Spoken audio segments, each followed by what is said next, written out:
the wicked uncle, in the quiet village of Umidike. A young boy named Chabik lived with his mother, Neka. His father, Ozoemena, had died mysteriously a year earlier, and since then his uncle, Ichi-Madu, had taken over their lands and wealth. Ichi-Madu was a respected elder, but behind his kind words and smiles lay a heart filled with greed. He had always envied his late brother's prosperity, and now that Ozoemena was gone, he saw his chance to take everything. One evening, as the sun dipped behind the palm trees, Neka approached Ichi-Madu. "Please, my husband's lands belong to Chabik. Let him grow to inherit what is rightfully his." Ichi-Madu laughed coldly. "A widow has no voice in these matters. If you and your son want to eat, go and farm the small piece of land behind your hut." Neka knew she was powerless. The village elders turned a blind eye, and anyone who dared to challenge Ichi-Madu faced his wrath. But Chabik was not willing to let his father's legacy be stolen. One night, he overheard two elders whispering by the village square. "Did you hear? Ozoemena's death was not ordinary. Some say Ichi-Madu had a hand in it."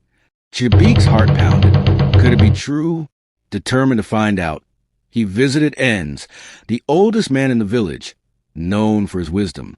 Enz sighed deeply when Chabik asked about his father. "My son, the spirits have been restless. Your father's death was not by natural means.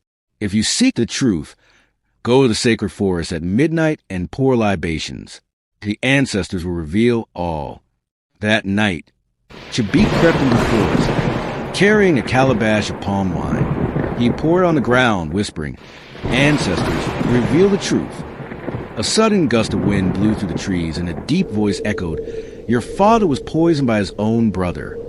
Chabik gasped. His blood boiled with anger, but he knew that no one would believe him without proof. The next morning he devised a plan. He ran to Ichi-Madu's compound, pretending to cry. "Uncle, I had a dream. My father came to me, saying his spirit will not rest until his killer confesses before the entire village." Ichi-Madu's face paled. The villagers, curious about the commotion, gathered around. "The spirits of our ancestors are angry," Chabik continued. "They demand justice, or they will strike down the guilty one." Fear crept into Ichi-Madu's heart.